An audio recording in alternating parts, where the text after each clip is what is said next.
to be the Minister of Education and Sports. Her Excellency, the Vice President, Major Retired Alupo Jessica Epel. His Lordship, the Honorable Chief Justice Chigamoy Alphonse Owinidolo, is represented here by the Principal Judge, Honorable Justice Flavian Zeja, the Right Honorable Deputy Speaker of Parliament of Uganda, Right Honorable Thomas Taebwa, the Right Honorable Prime Minister,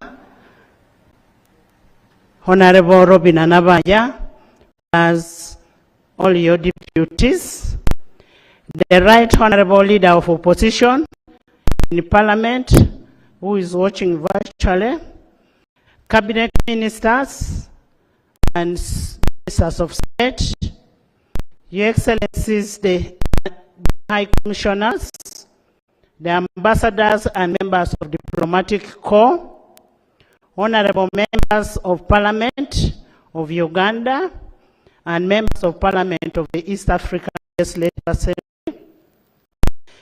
the guest speakers and presiding officers and their representatives. We have Honorable Chairman Nunu Kumba, the Speaker of the Transitional National Legislative Assembly of South Sudan. Right Honorable, just welcome.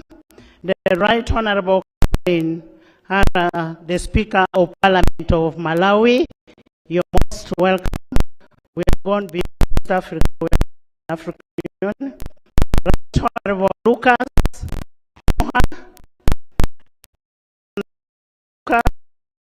of the National Council of Parliament of Namibia. The Right Honorable Tisangano, the First Deputy Speaker of the National Assembly of Zambia. Most welcome. Honorable Andy Clifford, MP representing the Speaker of National Assembly of Seychelles. You're most welcome.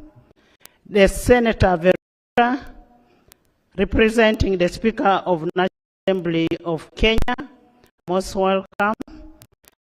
Traditional leaders, cultural and religious leaders present, Head of Public Service and Agencies, distinguished guests, ladies and gentlemen. I welcome you all to this inaugural sitting of the fourth session of 11th Parliament of Uganda. As you may be aware, it is a command of 1995 Constitution of Republic of Uganda in accordance to Article 1011 that the President shall, at the beginning of each session of Parliament, deliver to Parliament an address on the state of nation. Therefore, during today's sitting, the House and the nation by extension will receive a presidential address on the state of nation. The state of nation address is an opportunity to reflect on our country's achievements in the previous year, the inherent challenges, and government's legislative agenda for the subsequent session. The sitting is also to remind us that the 5-year tenure of 11th Parliament is now at its second last year. This is a kind reminder. It is therefore a moment for a reflection on the gains that you've made, lessons that you've learned, and the milestones ahead of you. As we gather here today, I urge you, honorable members, to deeply reflect upon the Parliament's prayer, which reaffirms the objective of our roles towards ensuring the welfare of society and just government for humanity. Let us renew our solemn commitment to the creation of society that works for the good and dignity of our people. I take this opportunity to congratulate the honorable members of Parliament for the successful accomplishment of a remarkable third session of 11th Parliament. Beyond fiscal performance, in terms of legislation, oversight, appropriation, and representation, I am pleased to report that indeed Parliament and Government of Uganda have made a significant gain in the protection of our national values and furtherance of the aspirations of our people. As I will later enumerate the achievements of legislature registered in the third session, it would have not been possible without the consistent, reliable, and remarkable support from His Excellency, the President. We want to thank you, His Excellency, so much for the support. Honorable members, here you can clap for the President. The President of the Republic of Uganda has done a lot to Parliament, who is also a Commander-in-Chief of Armed Forces, General Yoweri Kaguta Museveni. Aware of the leadership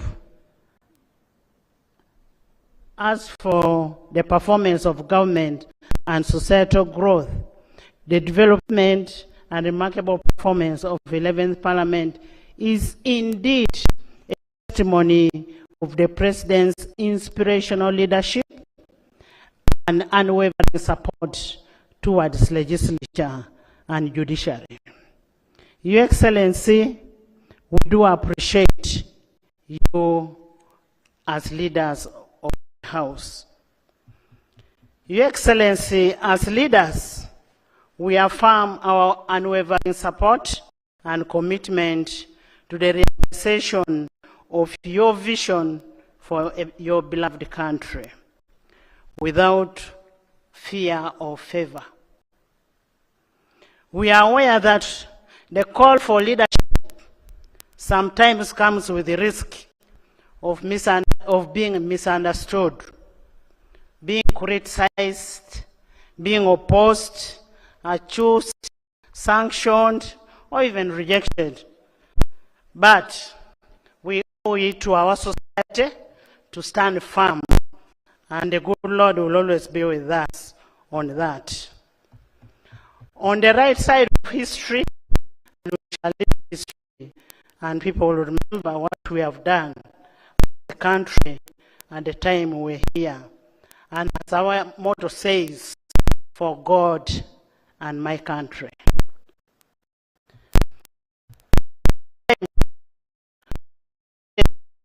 Covers Psalms 107, verse 28-31. It says, the Lord stilled the storm to whisper, and the waves at the sea were hushed. People were glad when it grew calm, and He guided them. Your Excellency and honorable members, the road to the Uganda we desire may be long and sometimes challenging, but we will be there at one time. We require the consistency, commitment to our national values and aspirations, unity and hard work. Being united alone cannot make us what we want. Do not be discouraged by all around and wherever, and actions of detractors and enemies of progress. Your Excellency, during the third session of the 11th Parliament, in pursuit to the vision of a transformed, independent, and people-centered Parliament, firmly executed its core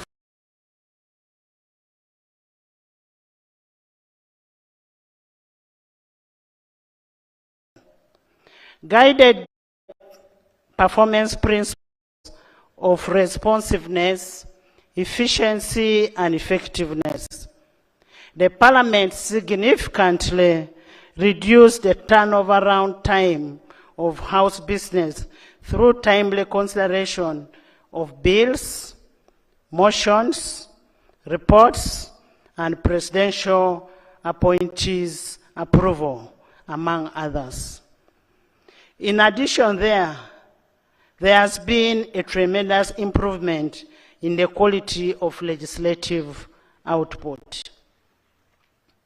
To this end, Parliament held 87 sittings, during which 5 oaths were administered. 5 oaths were administered 5 new members of Parliament. We passed 47 bills, where 23 bills were in furtherance to the government program on RAPEX. We passed 42 resolutions, 62 reports were adopted. And as I said, out of the 47 bills passed in this third session, 23 bills were in furtherance of the government policy on rationalization of government agencies and public expenditure, RAPEX. The 11th Parliament supports the effort of executive in streamlining government operations, enhancing efficiency, and ensuring that the public resources are efficiently and effectively used. In cases where Parliament has discerned on a mismatch between the objective of rationalization and the stated intention of the bill, the House resolved that the bills be withdrawn by the relevant sector ministers to enable further review by Cabinet before they are reintroduced, and that is as per the law. Your Excellency, this is a complementary working relationship that 11th Parliament has encapsulated with the arms of government. At the end of the day, efficient and effective responsive service delivery requires intragovernmental coordination and complementary. The 11th Parliament is fully cognizant of this precondition. Your Excellency, in order to ensure adequate financing of government expenditure priorities for financial year 2024-2025, the legislature passed tax and revenue bills pursuant to Article 152(1) of the Constitution of the Republic of Uganda and Section 8 of the Public Finance Management Act 2015. Your Excellency and honorable members, in furtherance to the rights of members to introduce the private members' bills and pursuant to Article 94(4)(b) of the 1995 Constitution and Rule 121 of the Rules of Procedure, the House granted leave to 5 members to introduce private members' bills, thereby fostering inclusive and participatory governance. In pursuit of effective representation and oversight, members raised and received responses to 195 urgent responses from the Prime Minister. Prime Minister, thank you.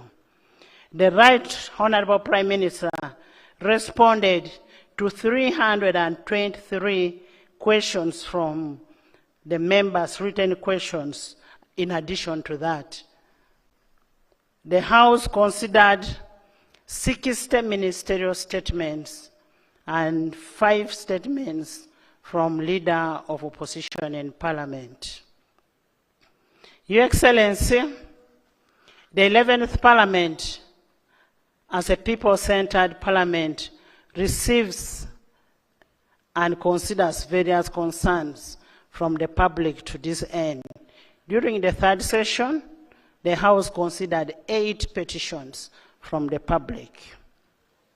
Furthermore, Your Excellency, Parliamentary Commission successfully organized a validation workshop for a mid-term review strategic plan for fiscal year 2020-2021, 2024-2025, during which workshop, honorable members and parliamentary staff and other stakeholders shared valuable ideas and insights. This reaffirms our commitment to good governance and sustainable development. Your Excellency and members of Parliament, despite the remarkable performance registered during the 3rd session, it was not all rosy. We regrettably lost one sitting legislator and other eminent sons and daughters of this country.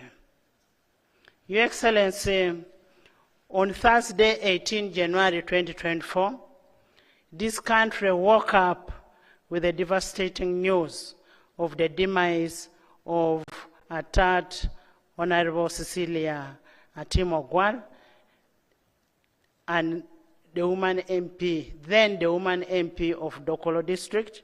She was a legendary legislator, inspirational leader, a mentor, and a stateswoman with unrivaled pedigree.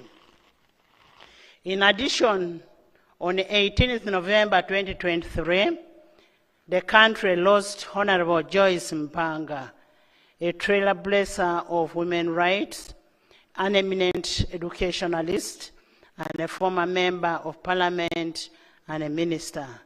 She was a key pillar in women democratization process. Your Excellency, on 22nd July, the nation also lost another eminent former legislator, Honorable Hussein Chanjo, the former member of Parliament of Makindye West constituency. He was a vote defender of human and people rights. Still during the same period, the country lost Honorable Henry Chemba Kisada Magumba, a renowned politician, a civil servant, a former minister, and we also lost Dr. Martin Alike, a renowned businessman, a diplomat, and a first dental surgeon in Uganda. Honorable members, may we please rise to observe a minute of silence to honor all those departed and recognition of their enormous contribution to the growth and development of this country, Uganda.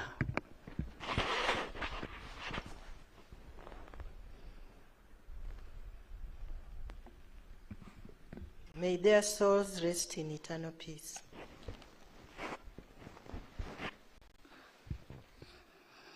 Your Excellency, during the 3rd session, the Parliament of Uganda proudly hosted 2 major conferences. The Conference of the Speakers and Presiding Officers of the Commonwealth, that is CISPOC, and the 86th Committee meeting of the Commonwealth parliamentary session, that is CPA African Region, where we have the chairman of CPA African Region right here, Right Honorable Lucas. You're most welcome. In addition, Uganda also hosted the 19th Summit of the Non-Aligned Movement and the Group of 77, G77 plus China, and the third South and South Summit. Your Excellency, I want to take this opportunity to formally congratulate you upon achieving the chairmanship of NAM and G77. Congratulations. And this is up to 2027. Just a reminder that the leadership is up to 2027. On behalf of legislature, we express our utmost faith and delight that your tenure as a chair will witness as the remarkable strikes in cementing the cooperation among members of NAM and G77 plus China. Relatedly, Your Excellency, the Parliament of Uganda continues to play a crucial leadership role in various interparliamentary bodies through which our national interests are ably articulated. The Speaker of Parliament of Uganda, who was previously chaired the Standing Committee of the Conference of the Speakers and Presiding Officers of the Commonwealth up to 2024, currently deputized by India. In addition, CISPOC, a position which will be held in 2027. Just a correction here that the Speaker of Uganda is the chairperson of CISPOC, and the Deputy Speaker is the first vice chairperson of CISPOC, and this also goes up to 2027. Your Excellency, that is a sign that we are still there. Your Excellency and honorable members, this conference was significant in enhancing the global stature of Uganda among international community of the nations in as far as the international cooperation and collaboration is concerned. The conference underscored the imperative of coexistence and respect for values, cultures, and traditions of other states. It is also reaffirmed that while differences in perspectives are inevitable, they should always be approached within a framework of friendship, cooperation, coexistence, and mutual understanding. Your Excellency, Uganda's position in this important conference was not just as a host, but also a guide, a mediator, a friend to all nations represented. Our efforts in organizing such meaningful and successful conferences were not in vain, as they had a significant multiplier effect on the local economy and left a lasting impression on the hearts and minds of all the participants, Uganda being the pearl of Africa. Your Excellency, we thank you for gracing the conference and sharing the words of wisdom with all the speakers and the delegates that came to Uganda. We want to thank you so much. We do not take this for granted. Your invaluable support was very instrumental in ensuring the success of all these conferences. We do not take that still for granted. The financials all came from you, and we can not thank you any more than that. Your Excellency, as we embark on the fourth session, we will continue to count on you, on your inspirational and guidance, which at the same time is bettering our own efficiency, effectiveness, and responsiveness of legislature. I love the saying that you always say, these are young people, they are all learning. And indeed, we are all learning. Pursuant to Article 94.4 of the Constitution of Uganda and Rule 25.1 of the Rules of Procedure, priority will be accorded to government business. This will require timely introduction of government business for parliamentary conditions by the Prime Minister. Your Excellency, the Parliament of Uganda is a people-centered legislature. This implies that the common Ugandan is at the center of the parliamentary processes and decisions. In furtherance to this, therefore, and in furtherance to Article 95.2 of the Constitution of Uganda and Rule 17.1 of Rules of Procedure, during the fourth session, Parliament will hold regional outreach sittings that will cover 4 traditional regions in Uganda, that is North, East, West, and Central. Your Excellency, we take this opportunity first to thank you for accepting Parliament to have those regional sittings, and we also want to take this opportunity to invite you to grace the first sitting that will be held in Gulu.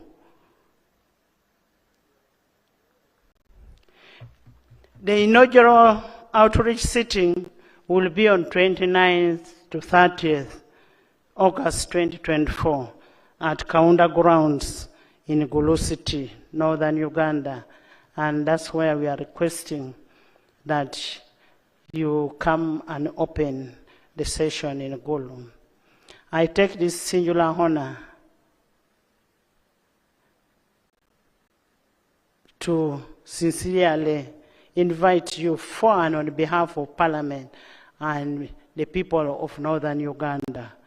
We will have a sitting there so that we can be able to address the House on various matters of public importance, especially affecting that particular region. Honorable members, allow me in a special way to appreciate His Excellency the President of the Republic of Uganda and the First Lady, Mama Janet Museveni, who is also a Minister of Education and Sports, for the enormous support they have given to sports. We want to thank you so, so much. This support is demonstrated in various ways. For the first time, our national team, Uganda Cranes, is going to play in Nambole tomorrow. And that is out of all the support that you have given to Nambole National Stadium. And we also want to thank you, Your Excellency, for ensuring that this year we were able to win the hosting of AFCON. Uganda will be hosting AFCON and providing money for all the infrastructural development that is required by AFCON. I want to invite all of you to go and support our national team, Uganda Cranes, that will be playing tomorrow. And the chief guest have been informed by the State Minister of Sports that the chief guest will be my brother, General MK. Please join him in supporting our young people while they play. Your Excellency, the return of these home games to Nambole wouldn't have been really possible if you didn't have passion and love for your country. And if Mama didn't have passion and love for these young people with the talents. In a special way, I want to thank, on top of thanking His Excellency, I want to thank Cabinet for approving that payments, all those payments. I want to thank Parliament of Uganda. I want to thank the engineering brigade that has done a good job. Thank you, and I want to thank the Football Association, that is FUFA. Your Excellency, I also want to take this opportunity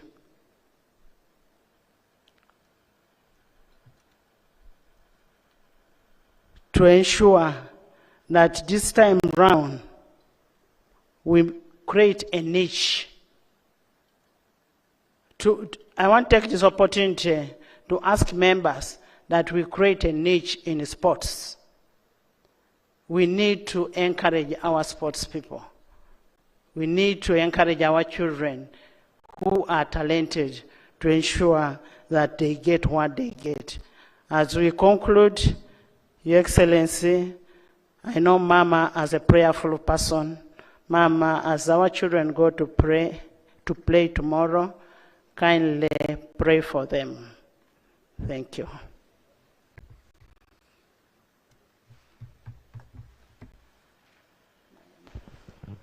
Item number 5, invitation by the Right Honourable Speaker to His Excellency the President to deliver at Parliament an address on the state of the nation in accordance with Article 1011 of the Constitution.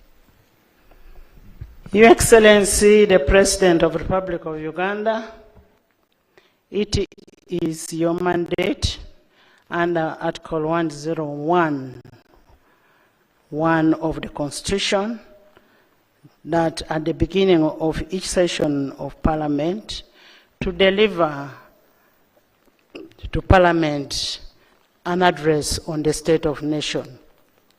Honorable members, as we welcome the President to deliver his address on the state of nation, I draw to your attention and urge you to abide by Rule 10 of the Rules of Procedure, which provides in Sub-Rule 3 that while the President in making a statement in Parliament, he shall be heard in silence, and his statement shall not be followed by any comment or question. Pursuant to Rule 10.4a of the Rules of Procedure, I now take this singular honor and privilege to invite you, Your Excellency, to address this august House and by extension, the nation. You're most welcome, Mr. President.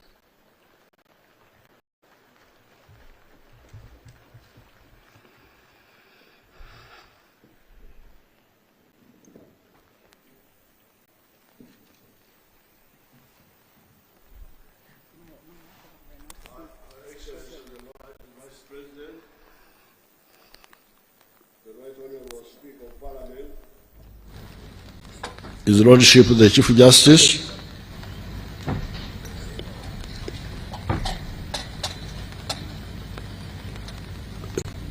Right Honourable Deputy Speaker of Parliament, His Lordship Deputy Chief Justice, Right Honourable Prime Minister, all the other leaders, ministers, members of Parliament,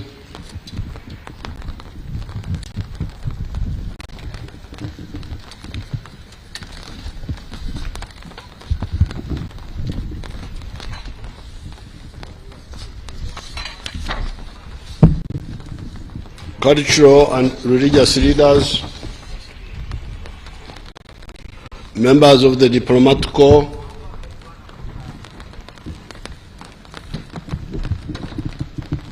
the wananchi, distinguished guests, ladies and gentlemen. In fulfillment of the constitutional requirement under Article 101, Clause 1 of the Constitution of the Republic of Uganda, I am here to deliver the State of the Nation Address 2024. On this occasion of the State of the Nation Address, I would like to remind the Ugandans of the three historical missions, the four principles of the NRM, and therefore determine what distance has been covered in prosecuting those goals and what remains to be done, and what is the main obstacle on that transformational road. Our movement came on the scene initially as a student movement, getting elements from the old political parties of UPC, DP, and Kabaka that had sectarian platforms, misusing the politics of identity, religious, tribal, and gender chauvinism. After careful analysis, we established that Africa needed us to pursue three historical missions.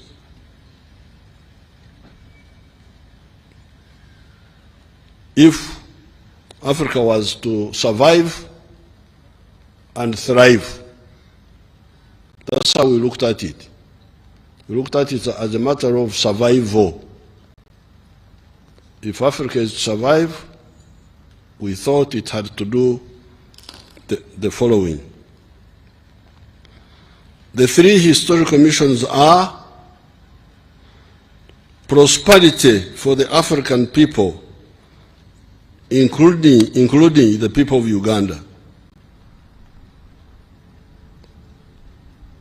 Are the people of Africa entitled to prosperity or not? Secondly, strategic security for the African people. Do the African people need to be secure from all threats, from wherever? And taking advantage of the brotherhood of the African people to achieve the first two missions.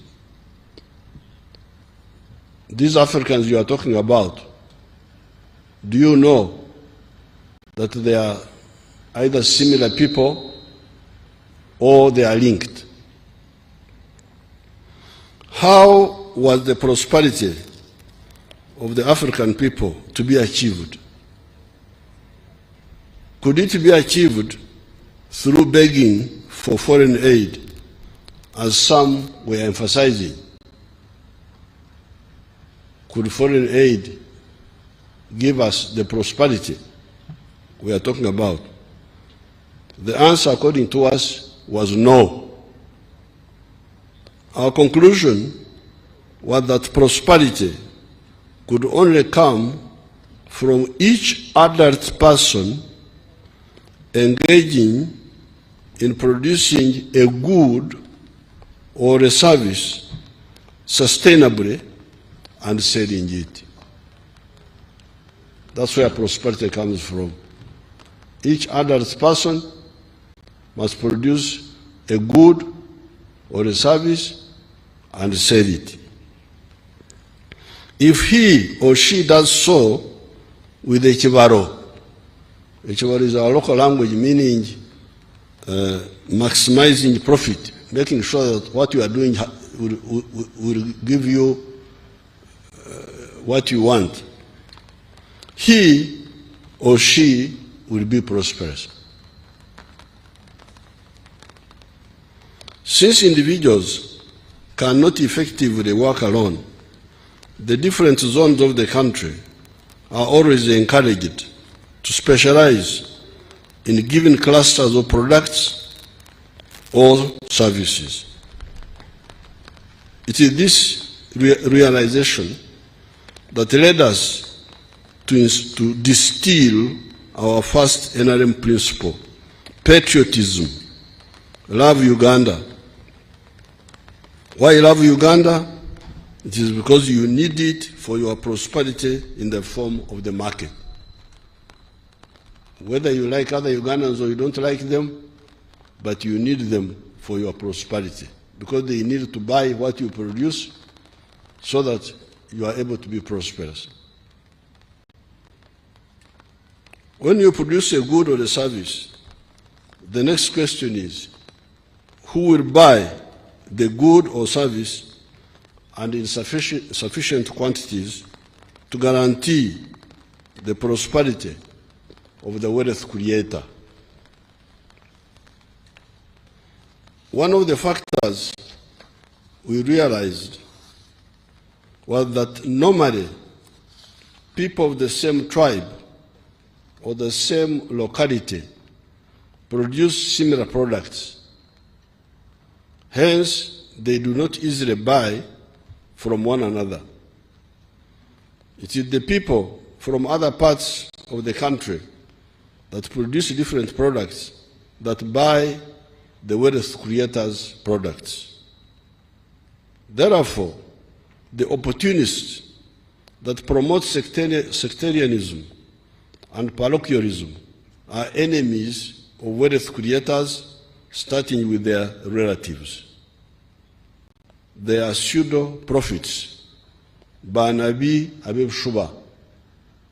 Banabi Abu Bulimba. The Historical Mission of Prosperity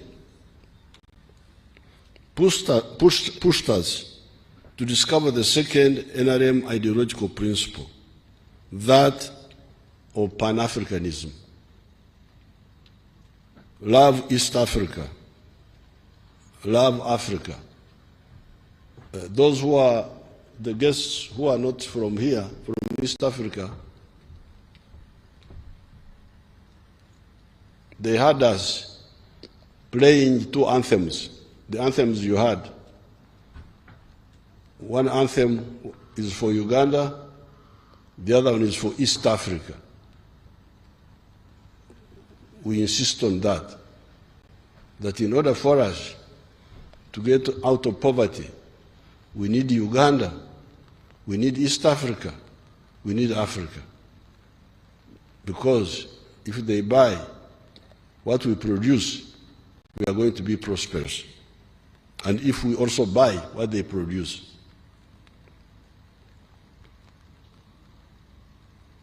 Why? It is because you need them, you need East Africa, you need Africa for your prosperity, other issues aside. When wealth creators get serious with production, when they increase the production of goods and services, the internal market is no longer enough. When you see people talking of tribes and religions, it is because they are not serious. Because if you are a serious wealth creator, there is no way you can talk of a tribe or religion. Because you need the pockets of so many people to support your prosperity.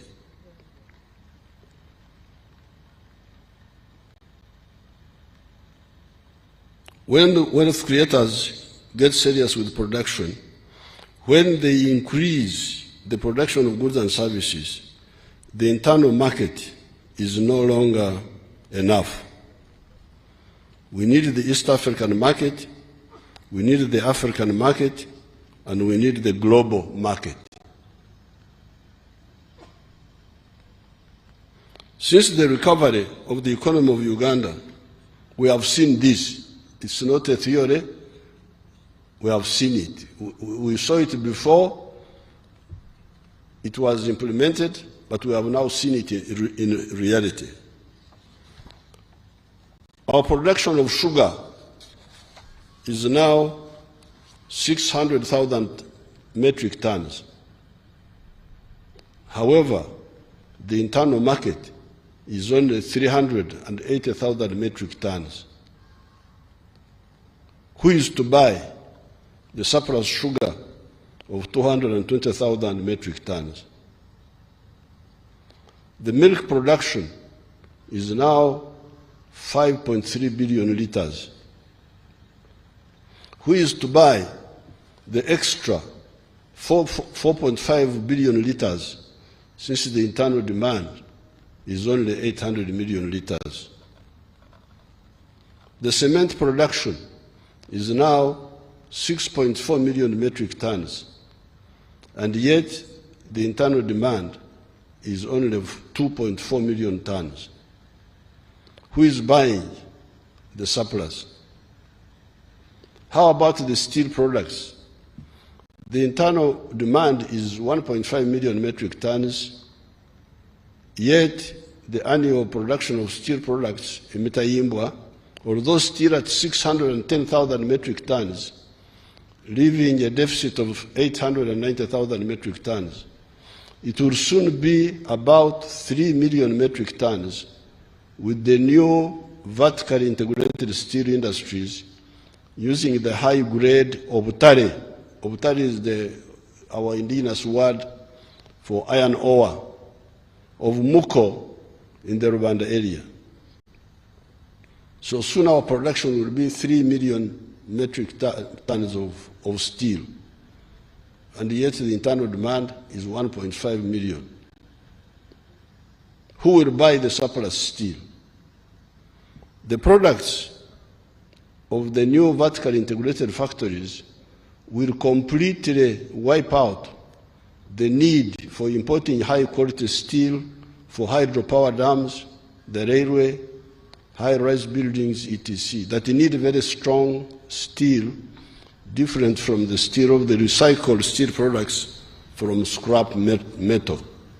Because up to now, we have been using scrap metal, the old tanks of Idi Amin, to make steel. But now we are going to use our iron ore, our obutare, the best in the world. There is no other iron ore which is richer than this one, 70% pure. Even now, we also import steel ingots and add value. Some of this steel is re-exported to the region. The answer for all these questions is that it is mainly East and Central Africa that are buying the surplus. The commercial area is buying goods and services worth US dollars 2 billion, 2.157 billion from Uganda. Therefore, the NRM was right to distill the principles of patriotism and Pan-Africanism, and to oppose groups that were pushing for parochialism in Uganda and Eurocentrism globally. You know, when we were about to come into government, I went to Europe, and the Europeans asked me, because our old political parties here, the Democratic Party was allied to the Christian Democratic Party of Germany. They were actually being supported by the Konrad Adenauer Foundation. The UPC was being supported by the Social Democrats. They have got their group. They are the ones who helped them to build the Uganda House, to start building the Uganda House. Then the government built it using government money. And when we came, some people wanted me to take back the building. I said, no, wacha wachukue hii kitu. So, these fellows expected us to side with the European parties, Social Democrats versus Christian Democrats. I said, sorry, I'm not part of that crowd. I am an Afro-centric person. I start with Africa. I don't start with Europe. I'm not a European. So we refused to join those groups. They had a Christian International, Socialist International. We have never gone there. Never. And we told our people clearly that our focus is Africa. And here, I'm giving you facts now. I'm not talking about stories here. I'm talking of cement. The list is too long. I couldn't finish it. I didn't talk about maize, about bananas, about beef. You know what is happening. It is Africa that is supporting us, and we are also supporting them. Therefore, the NRM was right to distill the principles of patriotism and Pan-Africanism and to oppose groups that were pushing for parochialism in Uganda and Eurocentrism globally. After the careful analysis, we realized that our prosperity, first and foremost, needed patriotism, that is love Uganda, and Pan-Africanism, love Africa.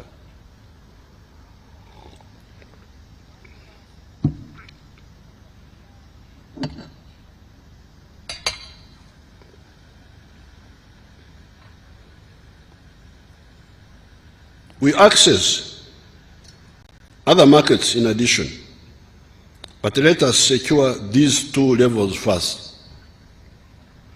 This is why we worked so hard to revive the East African community and to consolidate COMESA. I salute the Wazee, Daniel Arap Moi, the late, Al-Hassan Mwinyi, the late, and Benjamin Mkapa, the late, for helping us in this effort. On the COMESA battle, I remember leaders like His Excellency Jean-Baptiste Bagaza of Burundi, Dr. Peter Mutarika of Malawi, Bax Nomvete, he was our Secretary General, he was from South Africa, of COMESA, and others. The third principle of the NRM ideology is social-economic transformation through education for all, Bona Basome, and wealth creation for all, Bona Bagagaware, by all the families joining the money economy and getting out of the pre-capitalist subsistence economy, or Ora Echida Kionka. The fourth NRM ideological principle is democracy, real democracy for empowering the people to grow and not cheap popularity that the new colonial agents use to manipulate the people. The correct philosophy, the correct ideology, and correct strategy of the NRM, mark those three words, my friends. The world has got a lot of problems, Africa has got a lot of problems, because they make mistakes on philosophy, make mistake on ideology, make mistake on strategy. The correct philosophy, ideology, and strategy of the NRM have enabled the economy and society of Uganda to go through 5 phases since 1986. These phases are, number 1, the minimum economic recovery phase of restoring aspects of the small colonial enclave money economy of the 3 C's and 3 T's. Our small colonial economy was characterized by the economy of the 3 C's and the 3 T's. 3 C's was coffee, copper, and cotton. And the 3 T's were tobacco, tourism, and tea. It was a small economy. But when Amin came, he destroyed it. I didn't have time to explain that. So when we came in, we had to restore that small island. That's why we are calling it enclave. Because enclave means an island. An island of modernity surrounded by a sea of backwardness. That's the situation we had here in the 1960s. And that small island was comprised of the 3 T's and the 3 C's. But Idi Amin destroyed it. So when we came, we had to bring it back. This is the first phase we call the minimum economic recovery. 2, expanding that enclave with the more production of coffee, tea, etc. That small island was producing coffee of 2 million bags. We are now producing 9 million bags. That small island was producing tea of 23 million kilograms before Amin came in. By the time we came, tea production had declined to 3 million kilograms. We are now producing 60 million kilograms of tea. So, number 1, minimum recovery. Number 2, expansion of the small island economy. Number 3, the diversification of the enclave economy by commercializing the production of bananas, cassava, milk, fruits, palm oil, cocoa, fish, beef, etc.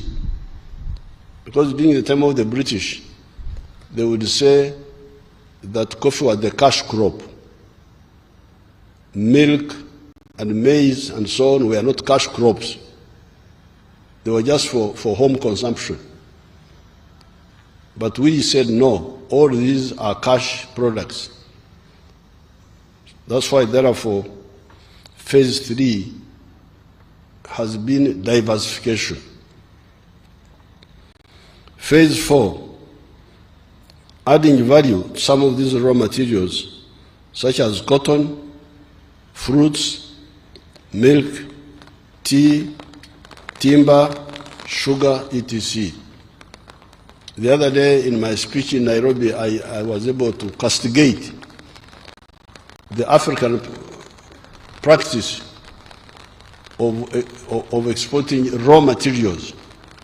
This is very, very, very, very dangerous for this continent. Here, I have banned the export of unprocessed minerals. If a mineral is not fully processed, I don't allow it to be exported. But even the other products, we are struggling to add value to all of them, even coffee. Now, number 5, phase 5, the knowledge economy through the production of vaccines, the production of automobiles, and so on. So we are now also entering the 5th phase, where we use the science of our young people to produce products. These measures have enabled the economy to grow from US dollars 1.5 billion in 1986 to now US dollars 55 billion by the foreign exchange method and US dollars 180 billion by the PPP method, purchasing power parity method. With US dollars 1,182 per capita, Uganda now has entered the lower middle income status. We have just entered the ground floor of the middle income. Just the first floor, we are down there now. Mwebale okuyingira mu gorofa esooka. Tumwagala kwekubirako mu ngalo bannange.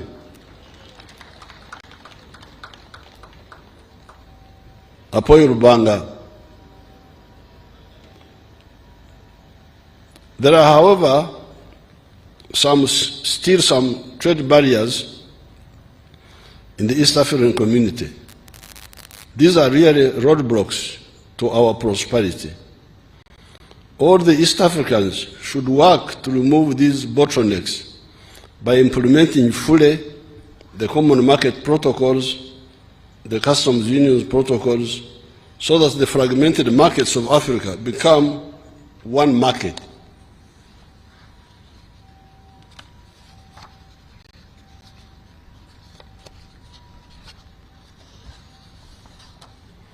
With a more united African market, we can then be able to negotiate with other countries for market access to their markets, such as the European Union, United States of America, USA, China, Russia, the Gulf countries, India, etc.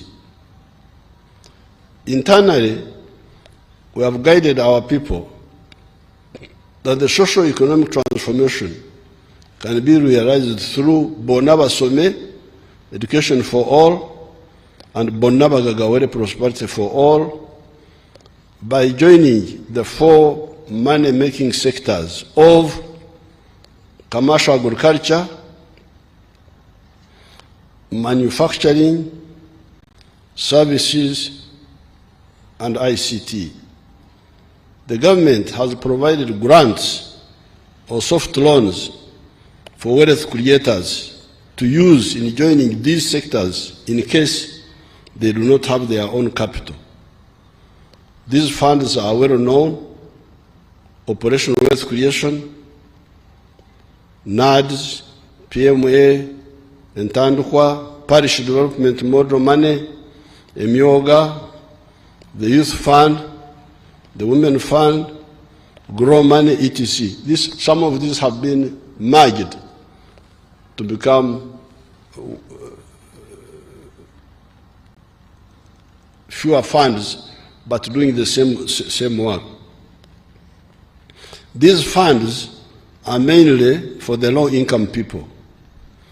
The actors that are more empowered should borrow from the Uganda Development Bank for agriculture, for manufacturing, and some of the services such as tourism. We don't give loans for importers of perfumes and dead people's clothes. You know, I was having a big discussion with them here. Those importers. I cannot give a loan to somebody, soft money, for somebody to import dead people's clothes and import perfumes and whiskey and so on. No.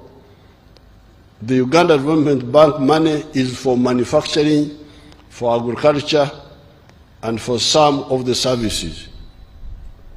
If you want to import perfumes, go to the commercial banks.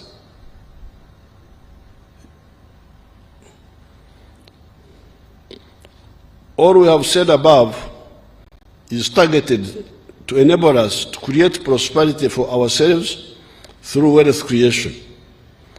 The second historical mission is strategic security for Africa. African countries, or indeed other countries in the world, may be prosperous economically. Strategically speaking, however, they may still be vulnerable vis-à-vis other global actors. In the Second World War, the first victims of German aggression were the developed countries of Denmark, Holland, Belgium, etc. Even France was conquered by Germany. Therefore, there is something about size. Indeed, the smaller countries of Europe were rescued by the mighty Soviet Union that defeated Hitler's army at Moscow, Belorussia, Stalingrad, Kursk, etc., and were later on, in 1944, joined by the Americans and the British. As we speak today, only 4 countries have been able to land on the moon. These are the USA, China, India, and Russia. Why? Size and development matter. Uganda, even when it becomes a developed country, cannot have an overambitious space program. We are working on implementing a limited space program for overhead observation and communication, broadcasting and telephone communication. We shall have an overhead imaging satellite at an altitude of 600 to 700 kilometers in space, and another one for communication and internet at 36,000 kilometers in space. That one we shall share with the other East African countries.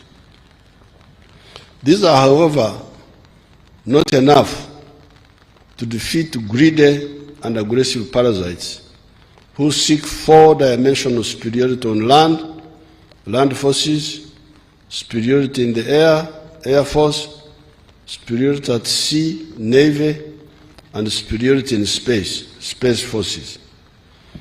It is partly for this reason, but also for the purpose of implementing the economic integration of the markets easier, that we, the African revolutionaries, our departed elders, such as Kwame Nkrumah, Mwalimu Nyerere, Sekou Toure, Mzee Kenneth Kaunda, and we, their young followers, put forward the principle of political integration as another element of the Pan-Africanism principle. While we always aim at creating a continental common market for the whole of Africa, we also aim at creating a regional political federation where possible. While it is possible and desirable to create a continental common market, a political federation which represents a maximum form of integration should only be for peoples who are either similar or compatible, and preferably with a common language. This is how East Africa has always been the best candidate for political integration. The peoples of the area are the Bantus, the Nilotics, the Nilo-Hamitics, and the Cushitics, whose dialects are either similar or linked. Those delegates, those visitors of yours from Malawi, from Zambia, I'm sure I can speak with them when we finish the ceremony here. I will greet them. I will say, Muri bwanje, turi wino, muri chari.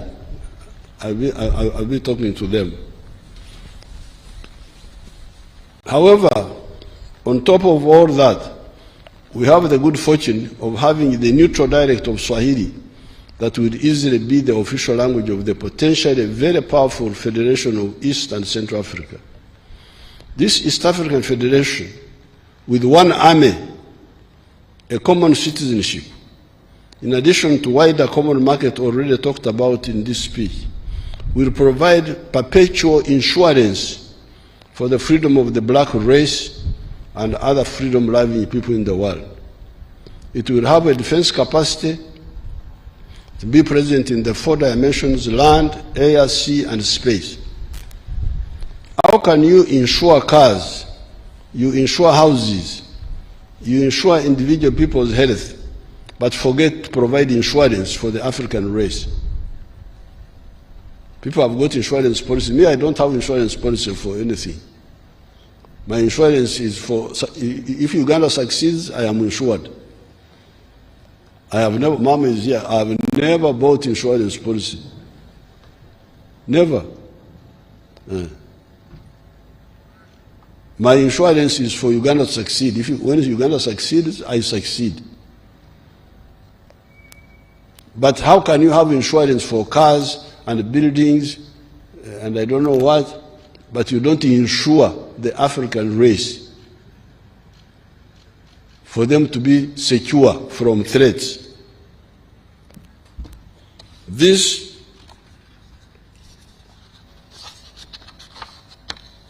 was a mistake in the past. How can we repeat the same mistake? In 1963, our leaders were about to achieve this goal. I want to give to the Right Honorable Speaker a historical picture of the pages of the Uganda August. It is there on the screen. That picture there. Federation this year, that was 1963. I will give you a copy, Right Honorable. I give to the Right Honorable Speaker a historical picture of the pages. That's clearer. Show it to the other people, not just me. Are the audience seeing it? That was 1963. And it was the 6th of June, like today.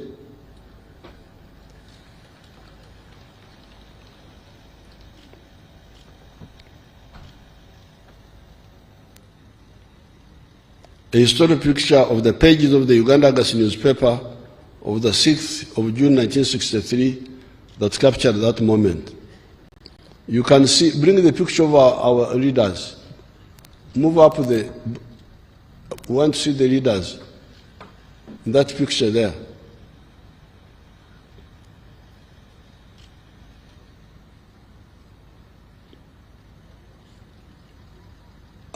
The picture below is, yes, the picture below is, you can see our elders, Mzee Jomo Kenyatta, Mwalimu Nyerere, Mzee Milton Obote, with others, including a delegation from Somalia, declaring the intention to achieve the federation that year, 1963. All the subsequent calamities that befell this part of Africa would never have happened if we had achieved that goal that time. The calamities I'm talking about were the seizing of power by Idi Amin in Uganda, the massacres in Burundi in 1972, the genocide in Rwanda, the collapse of the state authority in Somalia, the prolonged civil war in Sudan, or even the Renamo war in Mozambique, etc. There was no way Idi Amin could seize power here if we had an East African government. It couldn't happen. But the fragmentation, the pseudo sovereignty, you can imagine when Amin grabbed power here, Africans who wanted to oppose him could not do it easily because they were being told, Uganda is independent, Uganda is independent. And even when Amin was killing us, when we would try to get support from other people, we would be told, no, it is Amin's right to kill you because you are his subject. You are his subject. So that missed opportunity was a big setback. A united East African state with one army would never have allowed these tragedies to happen. Indeed, it is the East African cooperation that eventually enables us to solve these problems. However, coordinating multiple sovereign units is less efficient and less prompt in terms of action compared to a united East Africa. The third historical mission is to simply recognize the brotherhood and linkages among the African people and use them to achieve historical missions number 1, prosperity, as well as number 2, strategic security. As we have pointed out a number of times, the African race is only comprised of 4 groups of linguistic classification. These are the Niger-Congo, which includes the Bantu and the Kwa languages of West Africa, the Nilo-Saharan, which includes like our languages of the Nilotic languages and the Nilo-Hamitic, the Afro-Asiatic, which includes the languages of northern Ethiopia, and the Khoisan. Khoisan they are called the Bushmen in South Africa. They used to be called Bushmen. These groups have linguistic similarities within each cluster and linkages between them. In other speeches, I have demonstrated this. You can check on those explanations. The NLM line has been that the people we are trying to unite for the sake of their prosperity and strategic security are either similar or linked. It is therefore a betrayal for the African political classes to fail to grasp this and instead preach sectarianism, parochialism, etc. I therefore call on the Ugandans, especially the Mazukuru, to audit what has been achieved vis-à-vis the 3 historical tasks and the 4 ideological principles of the NRM, see what has been achieved and what remains to be done. Then you should do your own part to do what is not yet done. With patriotism, we have been able to unite the majority of Ugandans. That is why the NRM always wins with the majority on the first round when we go for elections. On the side of Pan-Africanism, we have revived the East African community together with the Wazee Daniel Arap Moi, Al Hassan Mwinyi, and Benjamin Mkapa. Later, our brothers from Rwanda, Burundi, Congo DRC, South Sudan, and recently Somalia joined the East African community. This has helped cross-border trade. Uganda exports goods and services worth US dollars 2.1 billion to the East African countries, and goods and services worth US dollars 2.157 billion to the COMESA countries. There are, however, still non-tariff barriers. With His Excellency William Ruto recently, we agreed to remove all these barriers against sugar, milk, eggs, fruit juices, etc.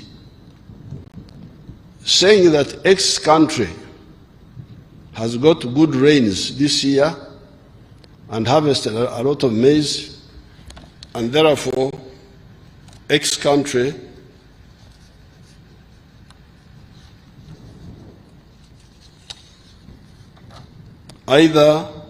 will either give quotas for maize from Y.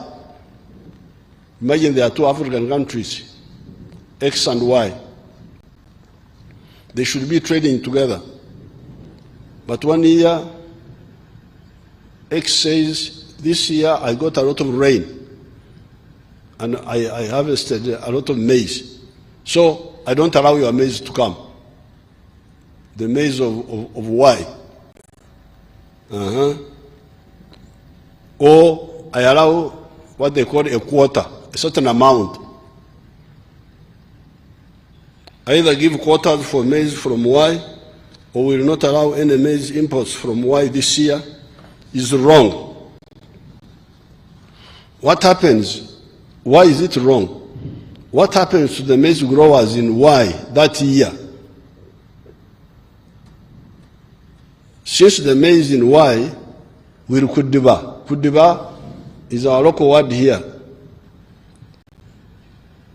meaning that if you produce something and nobody buys, it's kudiba. So if the maize from Y this year kudibas, because in X this year they have got their own maize, what happens to the maize growers in Y that year? Since the maize in Y will kudiba, have no buyers, the farmers will migrate to coffee, a product that depends on the global market and does not have those hurdles. Then next year, there is a shortage of rain in X, and they want maize from Y. Sorry, the farmers were betrayed and they migrated to other products. This is the problem. The correct approach should be that maize from Y should not be blocked even if there is a bumper crop in country X. Let the market determine the maize that will be preferred by the consumers. If it is found that maize producers in country Y are cheaper consistently, then let East Africa allow them to specialize and feed all of us. This is what I said about Tanzanian rice. If Tanzania produces rice more cheaply, let us all buy from them. Stopping Tanzanian rice makes us commit several sins. Sin number one, you sabotage the Tanzanian rice grower by denying him market. Sin number two, you rob the Ugandan consumer by forcing him to buy rice from the inefficient Uganda rice grower at a higher price, because you are punishing the Ugandans to buy more expensive rice that it is because it is from Uganda. Sin number three, you invite Tanzania to counter-block our products. Sin number four, you claim as our own rice growers to remain inefficient and therefore not competitive.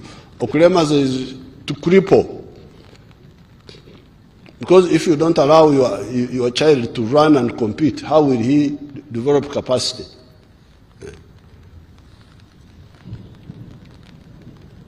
Therefore, let all the East Africans insist on full free trade in the East African Community area and eventually in the whole continental free trade area, CFTA. This is the second task of the Ugandan wealth creators. Struggle for the completely free trade in the common market of East African Community and Africa. The first task of the Ugandan wealth creators is to ensure that all the adults engage in wealth creation in the four sectors of commercial agriculture with the Kibaro, Chura, Otita, Aymar profitability assessment, manufacturing and artisanship, services and ICT, using the provided funds of PDM, Emioga, GROW, UDB loans, etc. The third task, after we have fully recovered from the adverse effects of corona and other negative global phenomena, ensure that we provide completely free education for the Ugandan children in government primary and secondary and tertiary institutions, so that we achieve our target of Bona Basome, education for all. The fourth task is for the Ugandans and other East Africans that we have got, that have got the right spectacles to see how the black race can survive as a free people, or even survive at all, to struggle and bring about the creation of the East African Federation. We have long proposed the movement of the Yoweri. When Mwalimu was let down by his contemporaries on this issue, he moved with Mzee Karume to unite Tanganyika and Zanzibar to form Tanzania. It has been a great success. If we all can move together, it will be good. If we cannot, let the willing move. The crucial point that needs to be done is for the Pan-Africanists to be more active in pushing for the struggle for the political federation of East Africa and for the full economic integration of the common market of Africa.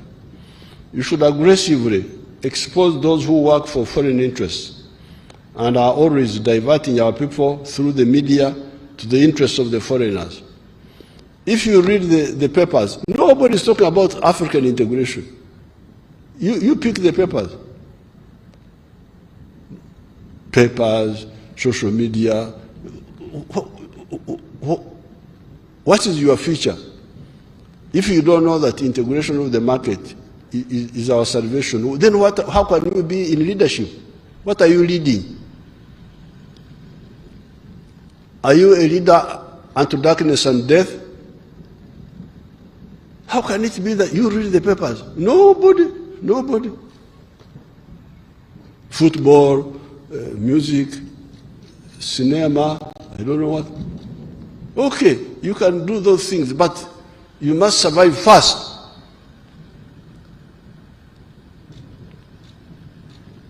You should aggressively expose those who work for foreign interests and are always diverting our people through the media to the interests of the foreign parasites. The African race will enjoy football and music better. I am a footballer myself, you remember?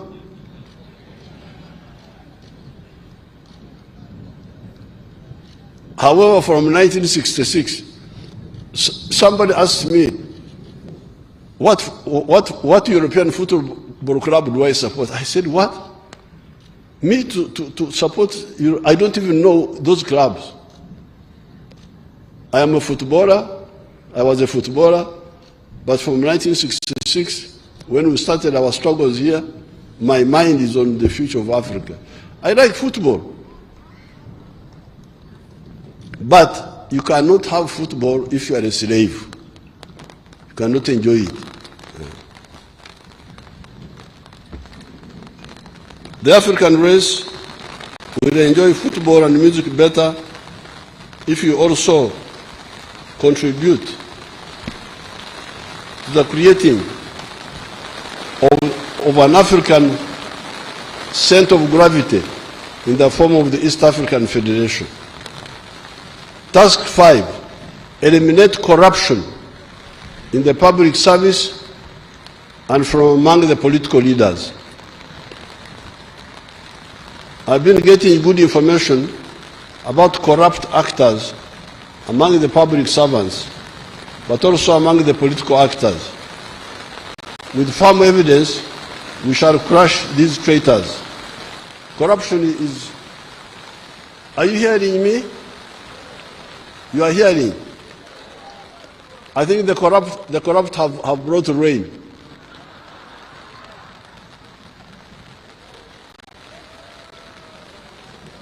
You know, they work with our rainmakers.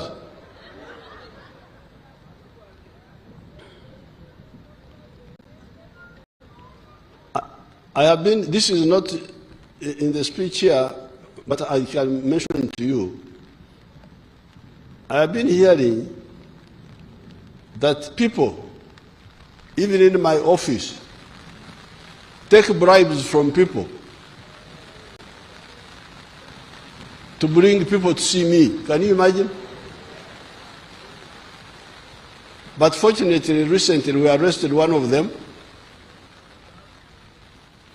He's alleged, according to the rules, I should not be accused that I'm saying something sub judice, which is in the court. He's alleged to have extorted shares and money from an investor who was coming from somewhere.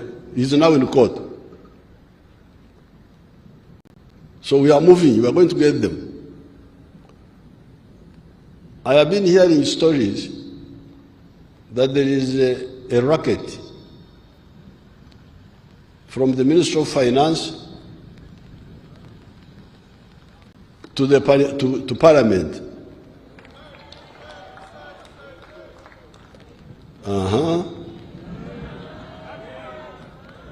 To Parliament. I have been hearing, but now I have proof.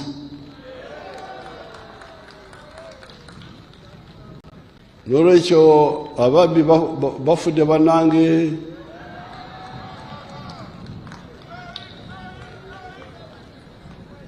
I have been hearing that from Ministry of Finance they arrange with the accounting officers of ministries to come to Parliament, working with some people there to provide certain funds, provided you take a share.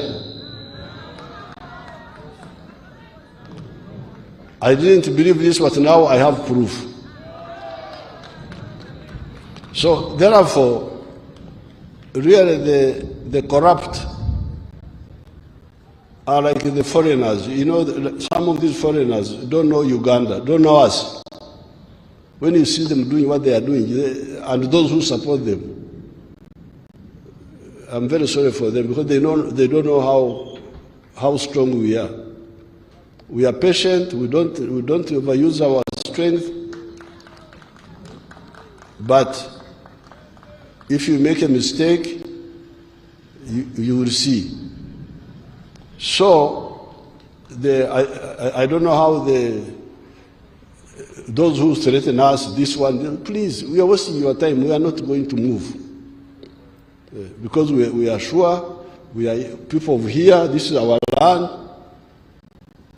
We want nothing from anybody, so you are wasting your time. Don't come with the threat, you are wasting your time. Uganda is a land of martyrs, but not only martyrs, but also heroes. We are celebrating 2 days. Because the martyrs don't shoot back. But we are both martyrs, but also heroes. On the 3rd, we are celebrating Martyrs' Day. On the 9th, you remember 9th, you come. We shall be celebrating Heroes' Day. We are fighters. Nobody can play around here. So I feel really amazing that some of our people can join this corruption, knowing that we have the capacity to crush all this group. So now I have got proof that what I've been hearing as a rumor is actually true.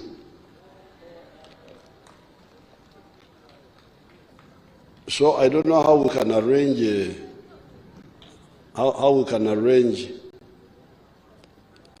what do you call it, amnesty.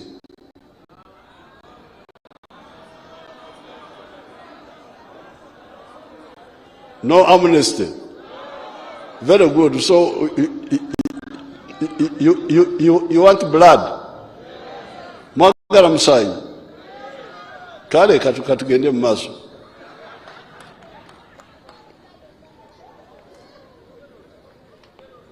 Public servants and political leaders that steal government money are corrupt and will be crushed.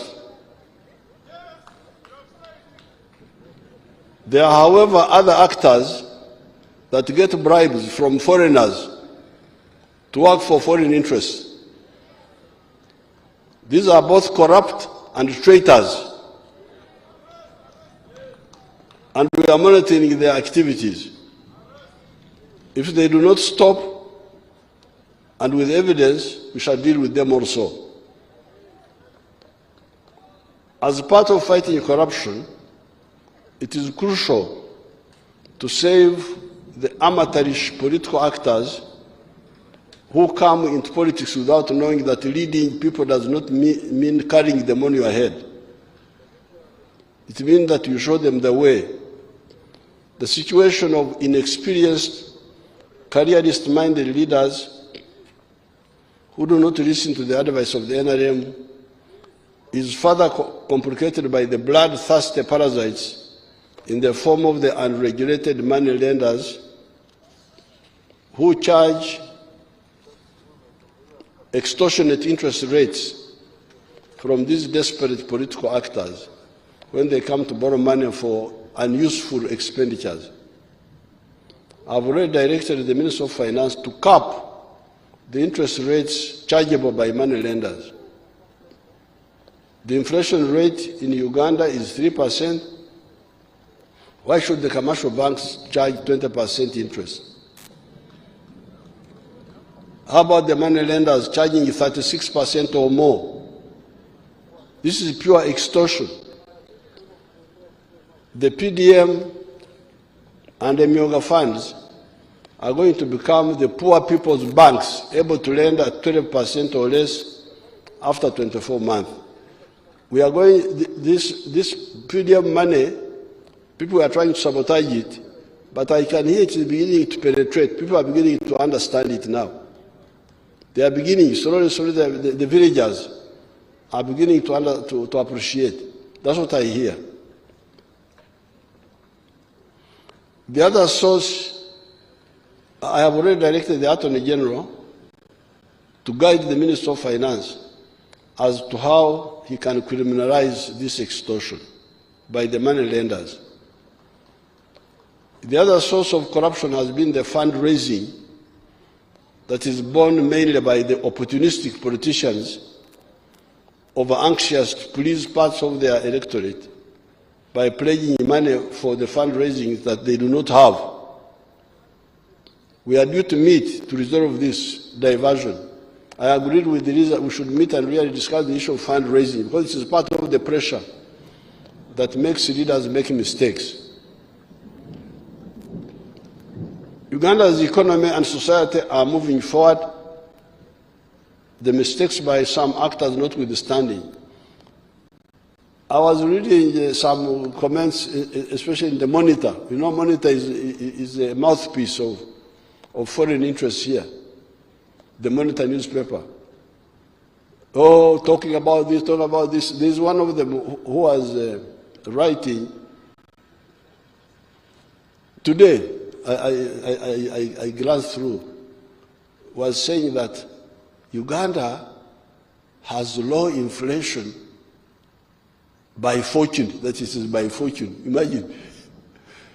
He doesn't want to say that NRM has managed the economy well. That's why inflation is low. That it is a mixer. It was fortune that we have got low inflation. It's not fortune, it is planning. Monitor Bambi Mbasaside. But Monitor, the other time, I saw a cow talking. When you see a cow talking, then you know that Jesus is about to come. You showed me that picture of the Monitor. Abantu bange muntekero akamonitor ako.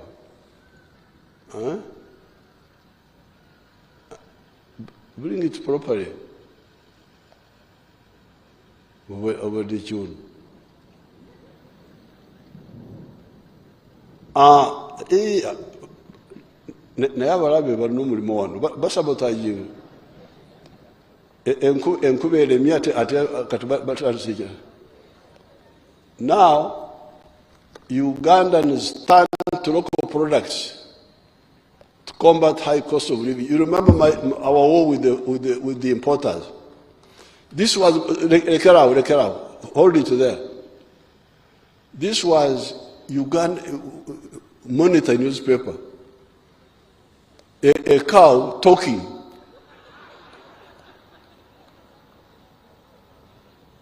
Saying that because we put tax on the imported products, imported dead people's clothes, and that rubbish from outside, that now Ugandans turn to local products. This was, which date was this? Huh? 30th of what? Of May. You people, you get, monitor ente etandise okwogera. A cow is talking. Because that's what we said. Why don't you buy the local textiles which are being made here? So Katonda jali abamonitor Katonda abayisemu okwogera ebyamazima.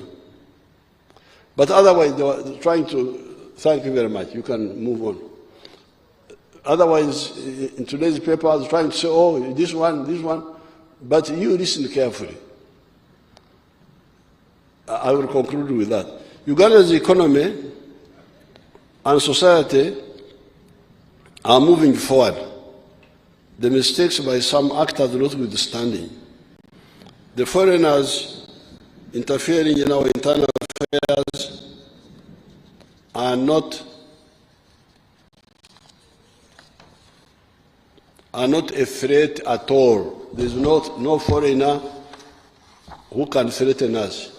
No foreigner can threaten us. I have written a piece I will share with the Ugandans on that.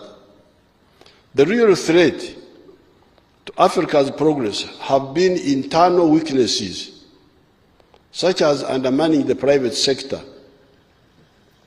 I mean, 1972 when he expelled the Indians, and Museveni, 1970 when he announced the Nachivu announcements, interfering with the private sector.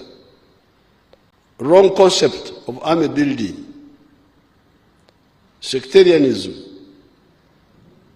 corruption, etc. Otherwise, Africa's ability to defeat the imperialists had been demonstrated by Samora Machel defeating the entire Portuguese army in Mozambique in 1974, Robert Mugabe and ZANU defeating the Ian Smith regime in 1980 in Zimbabwe, the Cuban army comprised mainly of black soldiers defeating the White Boer army at Cuanavale in Angola in 1988, etc. So, our armies defeated European armies in the 1970s. It is our internal weaknesses that have since that time given the impression that Africa is weak. NRM has correct philosophical, private sector-led efforts, ideological, the politics of interest and not identity, and sectarianism, and strategic wealth creators and integration to create markets for their products positions. That is why the economy is growing in spite of the betrayal by the parasites.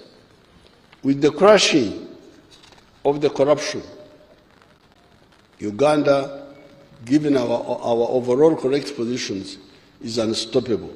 Everything else is in place. What is the problem now is just corruption.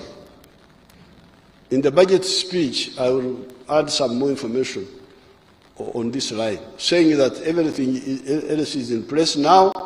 It is only corruption and a few other mistakes that can sabotage what we are doing.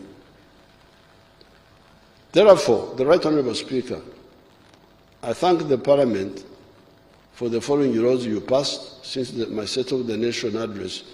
Those laws are put in Annex 1.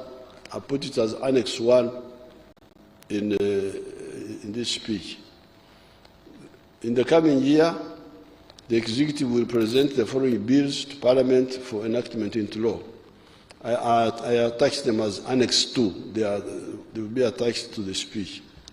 Finally, I want to salute the Speaker, the Deputy Speaker, and the NRM MPs. In the past, there was a risky and shallow tendency by some actors that would try to use Parliament to undermine the Ugandan revolution, which is part of the African revolution. This, of course, was a miscalculation that was provocative, but we managed to handle it peacefully. Right Honourable Speaker and your team, I congratulate you for working harmoniously with the executive. I'm told some of the foreigners are saying that Anita Mongo, because he doesn't undermine the executive, she's not a good speaker, because she should be Okulemesa, government.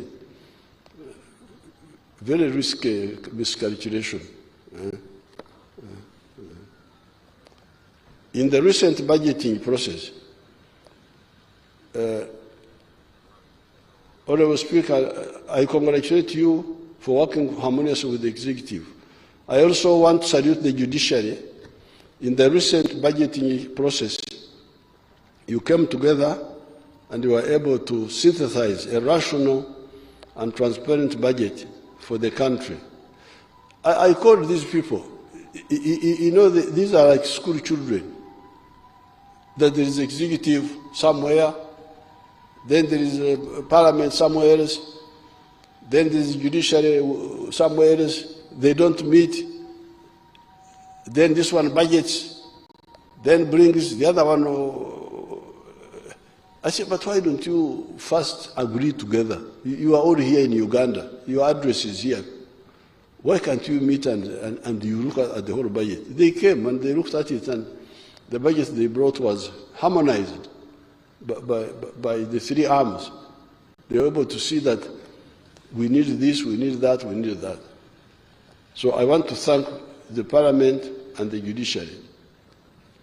In the recent budgeting process, you came together and were able to synthesize a rational and transparent budget for the country. Now, on the issue of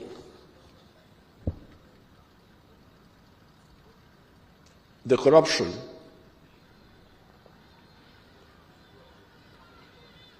my advice is you should make a distinction between mistake makers and dishonest people. Dishonesty is the worst. But making mistakes, especially for many people who have not listened carefully, it's not. I wouldn't be surprised. That's why many times I try to help out groups who have made mistakes. But what I cannot tolerate is like this question of saying, we give money to this ministry, but we take a percentage of it as individuals. This is dishonesty. It's not a mistake, it's a crime, it's a betrayal.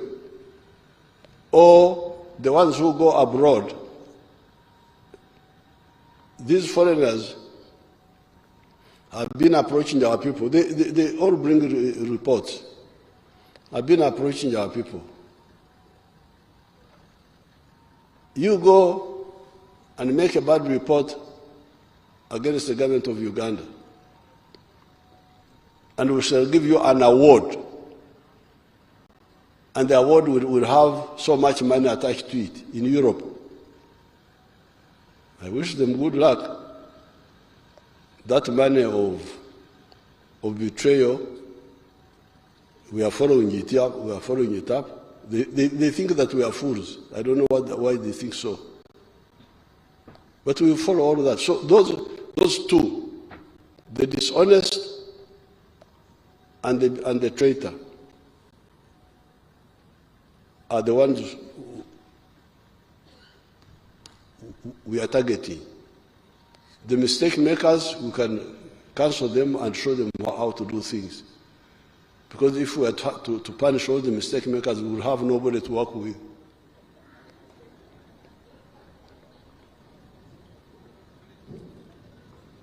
Because they don't know what to do. They don't listen. There are so many languages. This one is saying that. This one is saying that. So dishonest, foreign agent, mistake maker. Those are three people who need to be handled differently.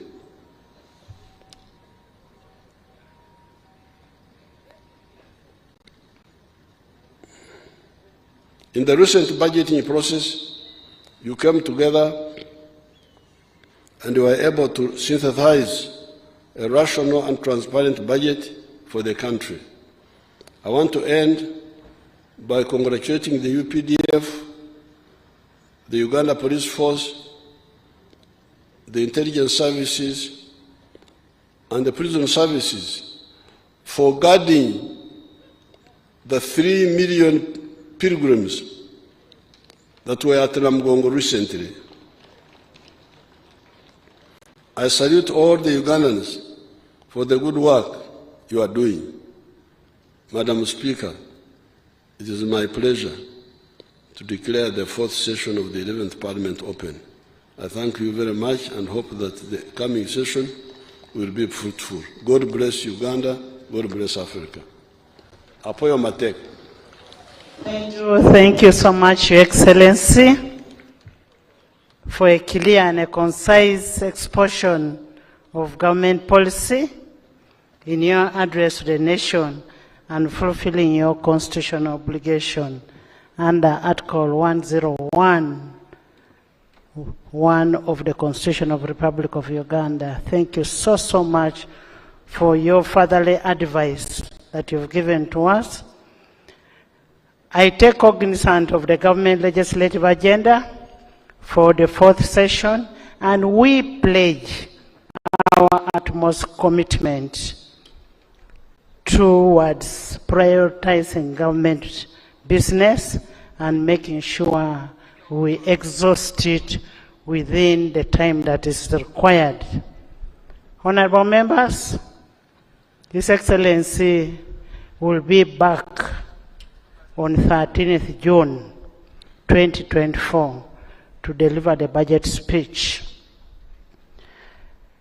By next year, at this time, we will only be left with 3 months to nomination. And we really want to thank you for all the support that you've given us.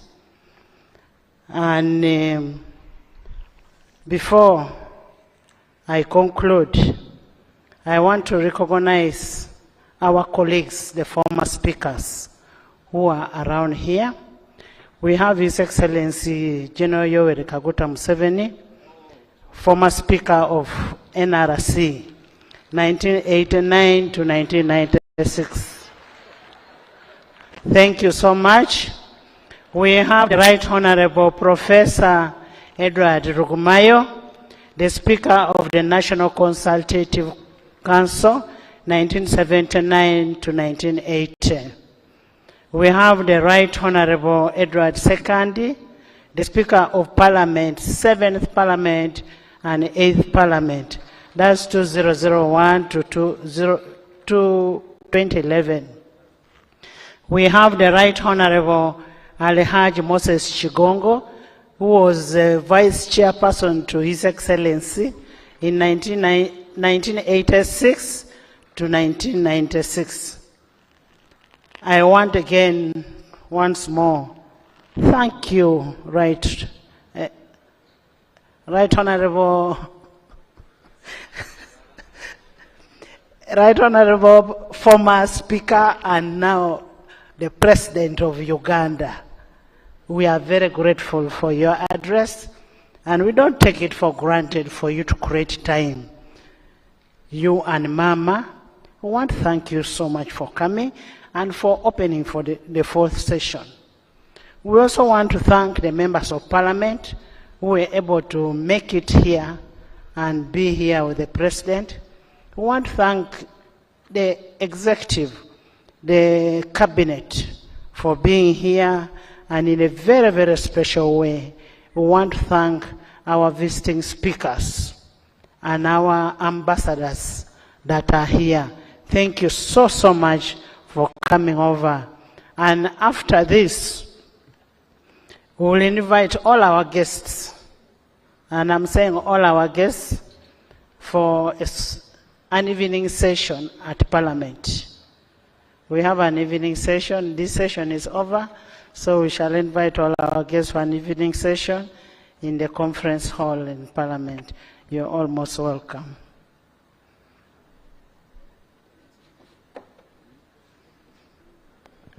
Adjournment. Honorable members, Your Excellency, the President of the Republic of Uganda, honorable members of Parliament, we are adjourning the House to 13th June 2024 at 2 p.m.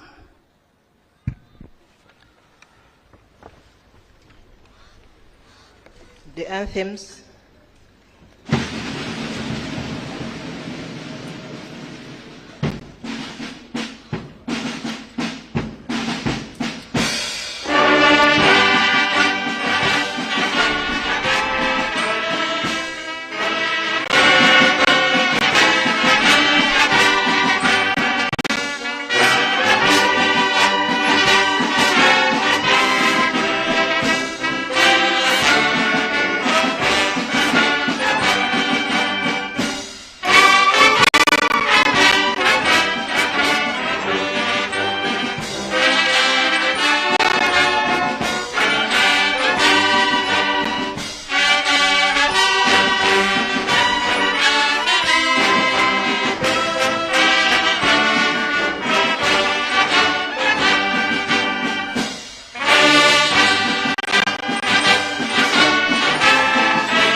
distinguished guests, we kindly request that you remain in your positions until we are done with a very special photograph, and thereafter His Excellency has left the grounds.